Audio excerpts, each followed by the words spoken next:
precisam chegar em casa e ao deitar na sua cama, ao deitar no travesseiro, colocar a cabeça e descansar, ter a certeza de que Vossas Excelências fizeram justiça aqui na data de hoje.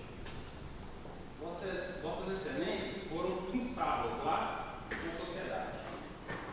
Porque aqui no Tribunal do Júri é a sociedade que julga a sociedade. Então, os senhores estão representando toda a sociedade. E qual é o recado que Vossas Excelências vão passar à sociedade? Qual será esse recado? É o recado de, sim, vamos lá e fizemos justiça. É o que pedimos. Inicialmente é o que pedimos. Sem mais delongas, passo a palavra ao doutor Lucas.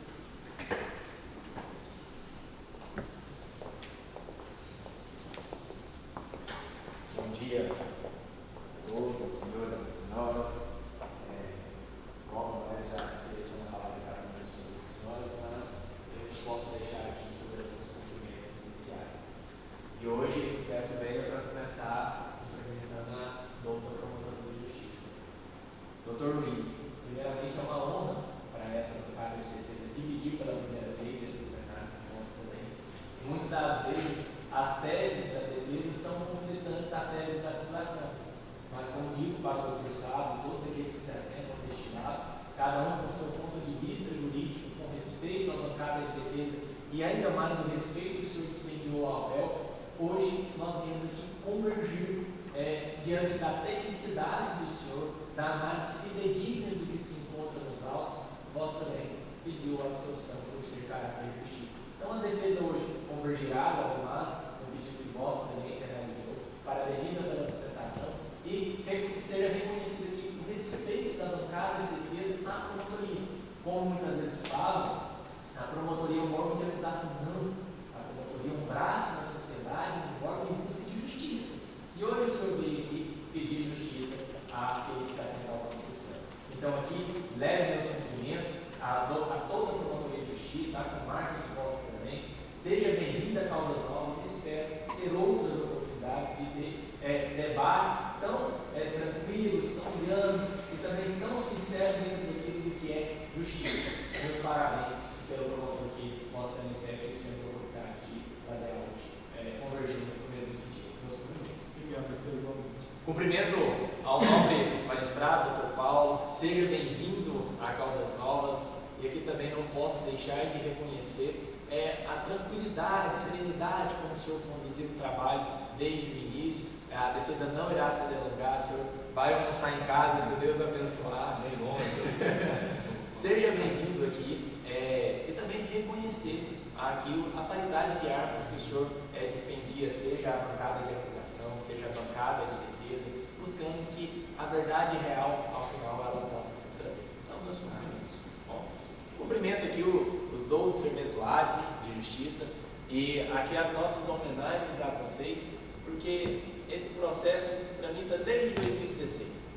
Então nós temos mais de 6 anos de fase processual e tudo isso foi possível graças ao árduo trabalho de todos os serventuários, porque a magia acontece atrás das cortinas. Então, mais de 6 anos de trabalho realizado com muita maestria por todos os serventuários para que hoje pudéssemos chegar aqui da maneira mais tranquila possível e expor aos jurados tudo o que aconteceu. Então, na pessoa de Vossa Excelência, eu cumprimento todos os serventuários de justiça deste tribunal. Meus cumprimentos. Cumprimento aqui a outra bancada de defesa, na pessoa da doutora Hillary, do doutor Patrick. É sempre uma honra dividir as trincheiras com Vossa Excelência. E eu falo que o meu trabalho ele fica mais fácil e mais seguro cada dia mais quando estou ao lado de Vossa Excelência, com um olhar clínico, um olhar fidedigno, sempre buscando o significado real do que é justiça para os nossos clientes. Então, hoje aprendo cada dia mais com Vossa Excelência, seja no escritório, seja nas labutas frente ao Tribunal do Júri, e tenho uma honra muito grande de poder ter essa oportunidade de trabalhar ao lado de cada um de Vossa Excelência. Cumprimento o senhor Gleison, que hoje se assenta ao banco dos réus, que confiou o trabalho desde o início ao escritório, e hoje, como o doutor promotor buscou justiça requerendo a absolução de Vossa Excelência, não será outro o nosso pedido, porque é o que é de ser necessário pedir, por ser de caráter de justiça. Então, meus cumprimentos, Gleison, o senhor fique de queixo erguido, tranquilo que o senhor fez aquilo que era necessário, trazer a verdade real aos fatos para que os magistrados pudessem, ao final, proferir uma decisão justa. Então, meus cumprimentos, meu muito obrigado. E hoje nós tentaremos trazer aqui, resumidamente, tudo que foi produzido ao longo desses tempos para que os julgados possam decidir. E na sua pessoa, eu cumprimento a todos os familiares, cumprimento a sogra do senhor Edmond. Muito obrigado mais uma vez pela confiança. E por fim, os mais importantes, os juízes e juízas de fato.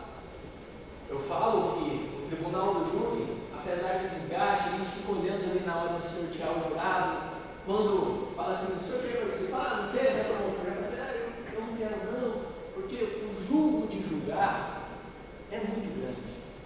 Na mão de Vossa Excelência, e eu falo isso em todos os tribunais que tiveram a oportunidade de assistir outros plenários, que é uma palavra não vacilar. É um sim ou não, que vocês ao final colocam dentro do saco que o promotor, do outro magistrado irá verificar se pela maioria nós decidiremos no futuro daquele que está sentado ao mundo dos céus. E aí, é uma faca de dois gumes, porque se vir uma condenação, estamos falando de um crime de pena de 12 a 30.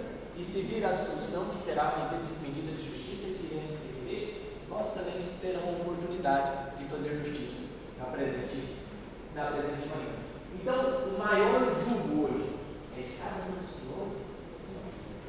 A promotoria, a defesa, nós buscamos esclarecer o que foi produzido dentro do processo.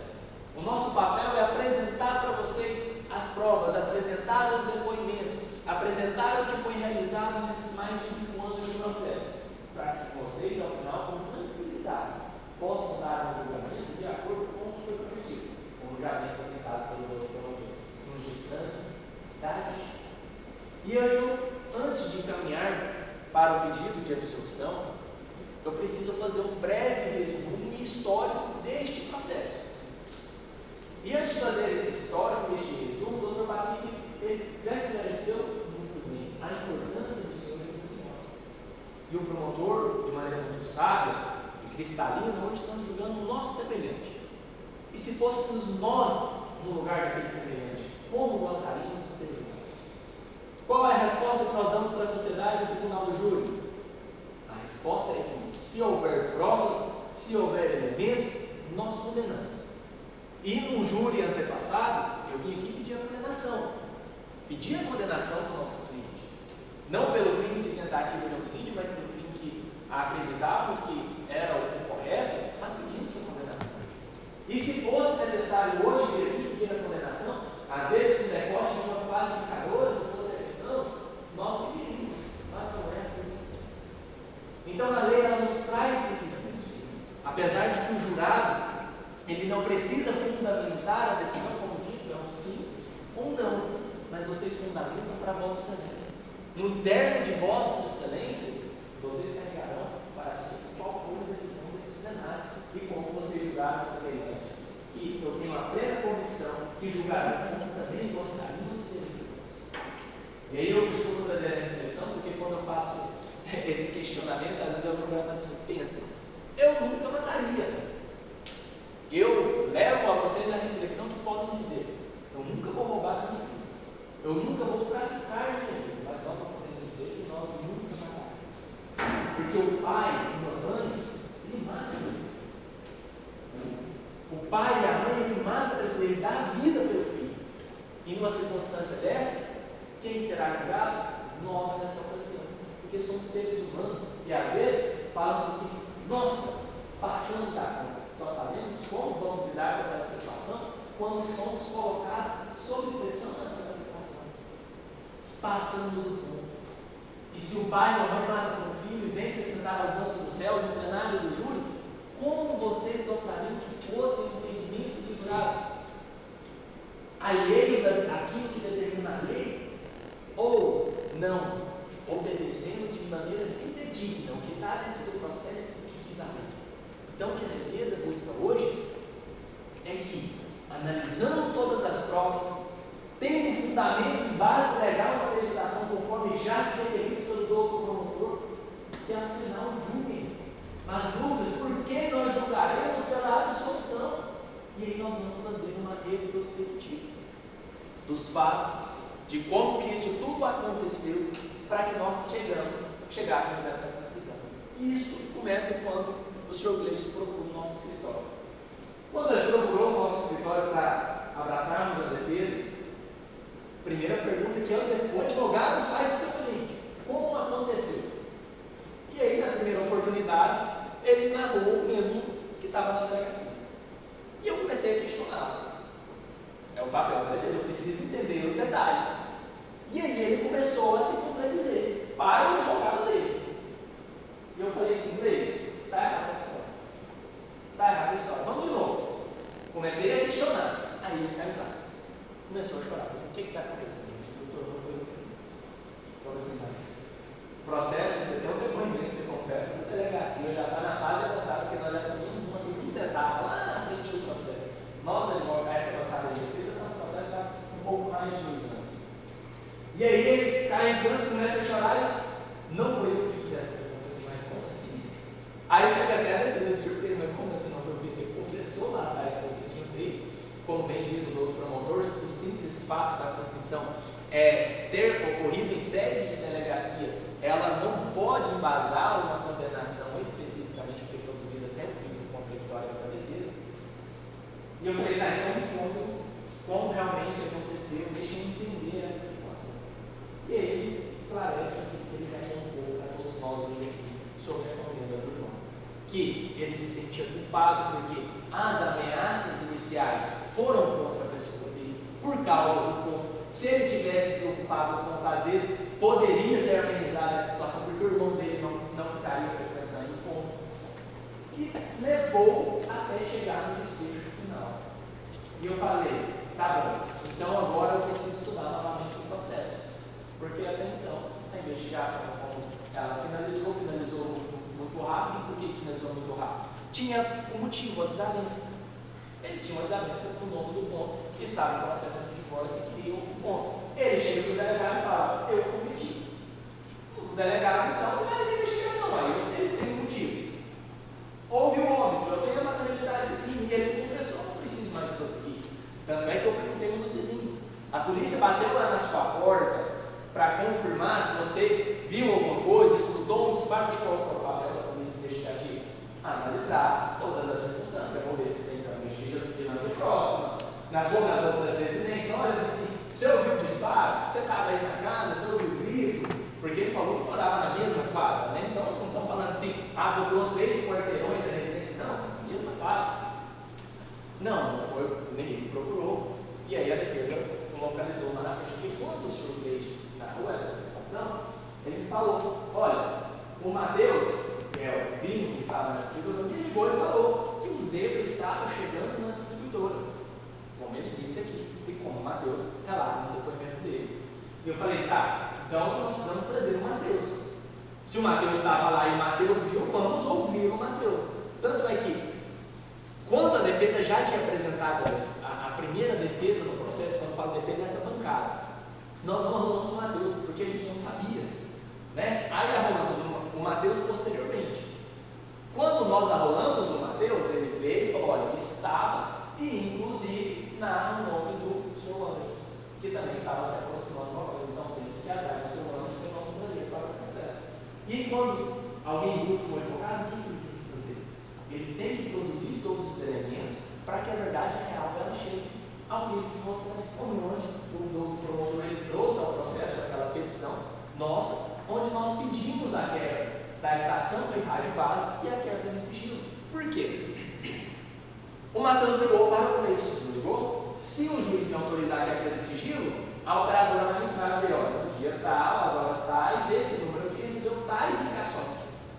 Na hora tal, esse número tal recebeu tais mensagens de tal número. Então eu vou confrontar. Ele não recebeu a ligação? Então, se ele recebeu a ligação, ele tem que estar no histórico de chamada.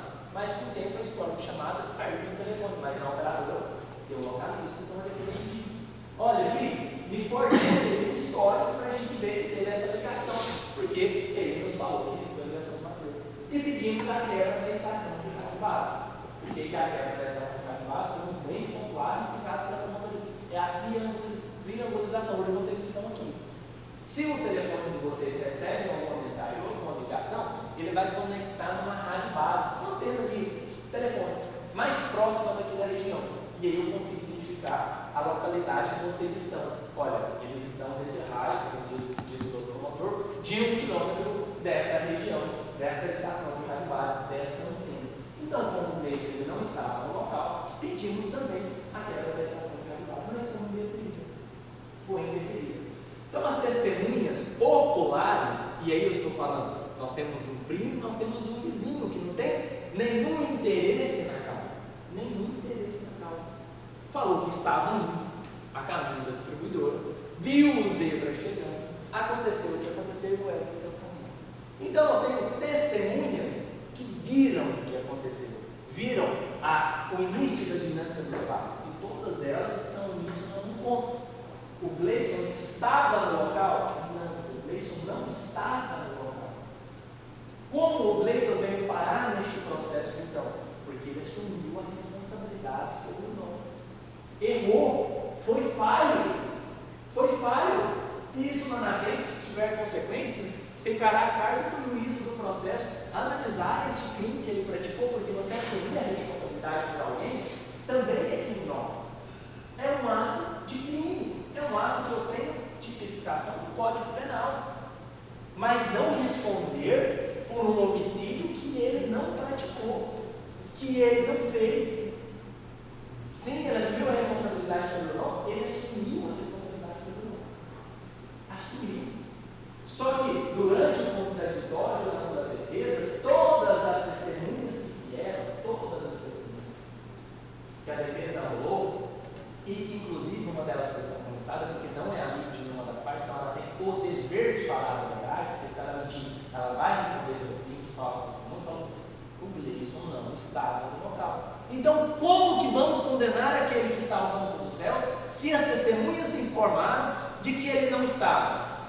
Ele traz a verdade à tona e relata para os senhores como a dinâmica dos fatos aconteceu. Lucas, mas ele lá na delegacia ele confessou. Aí eu tenho que trazer uma história para vocês entenderem algo sobre confissão. A confissão é quando você assume uma responsabilidade. Você fala, olha, eu fiz isso dessa forma só. Isso se chama de confissão no processo. Só que, ao longo do tempo, a gente entende, e a doutrina e a lei, que a confissão ela não é a rainha das provas. O que isso significa? Se eu confessar, não vale mais do que as outras provas. Ela tem o mesmo valor. Por quê? Porque nós somos seres humanos e às vezes alguém assume a responsabilidade para abraçar uma mãe, abraçar um irmão, abraçar um filho que está sendo coagido. Então ele confessa aquela circunstância e induz o delegado a erro. Então nós temos que buscar a verdade real. A verdade real é o que aconteceu. Por isso eu tenho que pegar aquela confissão e somar ela com outras provas. E aquela confissão que estava isolada lá no inquérito, ela não passa por nenhuma outra prova, porque tudo que foi produzido para os senhores, ninguém falou que o Gleison estava lá. Então a nossa tese ela não é outra, a não ser de que deve ser absolvida porque o senhor Gleison não cometeu o fato. Não cometeu o fato. As testemunhas que vocês tiveram a oportunidade de ouvir disseram, ele não estava lá, quem estava era o Wesley. As testemunhas disseram. Os outros elementos então trazem que Gleison não estava lá. E o próprio titular da ação penal, o que é o titular da ação penal? É aquele que conduz ela, que é o promotor de justiça nesse caso, por se tratar de uma ação penal pública e funcionária. Então, aquele que inicialmente estava acusando, porque havia indícios, o indícios é o que é? É um elemento, olha, é um indicativo que pode ser que tenha cometido. A competência de julgar é dos senhores e das senhoras. Então, trouxe o Gleison até aqui. Mas o outro promotor, de maneira muito sábia, trouxe a vocês de maneira muito técnica e falou: não há provas que apontem para ele. E aí no direito penal a gente tem algo que se chama de indúbio pro réu. Na dúvida eu tenho que se absolver, porque às vezes vale mais ou não dá. Tirar 10 culpados da cadeia do que mandar um inocente. Por que mandar um inocente? Porque hoje os presídios se chamam de estado de calamidade. O próprio Supremo reconheceu o estado incondicional das unidades. É um lugar decorado, desumano, humano, que eu não desejo para ninguém. Cada um tem que responder? Tem que pagar? Tem, mas tem que pagar de maneira humana. Nós não somos bichos, somos seres humanos. E por mais que os magistrados, os promotores tentam fiscalizar e tentam trazer uma maior questão de humanidade para os presídios, não é a nossa realidade do Brasil. Então, por medida de justiça, corroborando com aquele que acusou inicialmente, não sendo esse outro promotor porque estava a responsabilidade de outra promotoria, mas que chegou aqui hoje, analisou todos os processos, analisou tudo, como ele apresentou para Vossa Excelência. Ele mesmo, precisamos resolver que não vai ele estar condenado. E a defesa, hoje então, vem aqui por ser um motivo de caráter de justiça, pede, absolvam porque nós não temos elementos para condenar. Absolvam porque nós não temos elementos para condenar. Se tivesse no processo, a defesa com muita tranquilidade, chegaria aqui hoje e falasse, condene. E aí nós trabalharíamos outra tese. Olha, vocês vão condenar, mas não vão condenar com 3 qualificadoras, vão condenar com 1 qualificadora. Vamos ter uma causa de indução de pena, mas condene. Mas não é o caso hoje. Então hoje a defesa, com a hombridade que está dentro do processo, a lealdade processual, não tem outro pedido a fazer a Vossas Excelências, por ser um pedido de justiça. Absolvam eles essa coisa. E vocês vão dar tranquilidade para a sociedade, de que todos aqueles que se assentarem naquele banco serão julgados com uma lealdade processual, que vocês analisaram o que estava dentro do processo, analisaram atentamente a fala da defesa, analisaram atentamente a fala da promotoria, e ao final chegaram a uma decisão. E nesse caso não há outra, porque a defesa da promotoria converge pela absolução. Então, senhores, eu não irei me perguntar, ficou muito bem esclarecido, muito transparente como a promotoria trouxe a Vossa Excelência. E também não há muito o que se dizer, porque Vossa Excelência acompanharam com os próprios olhos. O que as testemunhas disseram? O que as testemunhas disseram? Então, em razão de não haver provas, não haver elementos que digam que o senhor Gleison cometeu esse fato, não há outro pedido a não ser a Vossa Excelência. Absolva o investido. Absolva o pronunciado. Então, o magistrado irá perguntar aos senhores desse nome. A materialidade, o que é a materialidade? O seu Odilon, o Zebra, faleceu, veio a óbito. Eu tenho uma certidão de óbito. Quem praticou o fato foi o senhor Gleison? Não foi o senhor Gleison, porque a defesa se impede e o promotor também se impediu. E aí nós encerramos por aí. Mas se passarmos para o próximo, o juiz perguntará a Vossa Excelência: o corpo de jurados absolve o investigado? Vocês absolvem o investigado porque não há provas de que ele cometeu? Vocês absolvem porque as testemunhas aqui estabeleceram que estavam no local não eram o senhor Gleison? Vocês absolvem porque tudo que foi trago para a Vossa Excelência, nada aponta de que foi ele que cometeu? Ele praticou o erro de acobertar o irmão, ele assumiu um erro, falhou muito em ter assumido essa responsabilidade. Mas isso é se cessado hoje. Por medida de justiça, Vossa Excelência absolve os senhores. E a resposta deve ser sim. Então, senhores e senhoras, eu agradeço atentamente o ouvido de Vossa Excelência, hoje buscamos aqui justiça. E isso está nas mãos de cada um dos senhores desse mundo. É uma palavra muito simples, é muito simples. Nós estamos cuidando do futuro de uma pessoa dos próximos 20, 30 anos. Então, temos que ter muita responsabilidade conjunto para os seus eleitores. Meu muito obrigado, desejo uma excelente votação para Vossa Excelência. E digo, se houver alguma dúvida, como vocês, jurados, muito sábios e sábias, levantaram a mão, Excelência, gostaria de fazer essa pergunta. Porque ficaram com dúvidas sobre algum ponto. Ficaram com dúvidas sobre algum ponto. Assim faça também. Excelência, estou com dúvidas sobre essa questão. Chame o juiz, ele vai até a Vossa Excelência e ele vai esclarecer essa dúvida. A única coisa que se pede é que não antecipem o voto de Vossa Excelência para não termos a novidade desse julgamento. Mas façam uma pergunta ao magistrado, não julguem com dúvida. E com a convicção de que hoje a defesa e a promotoria convergem no mesmo sentido, pedimos inconjuntamente a absolução do senhor Deus. Então, meu muito obrigado, bom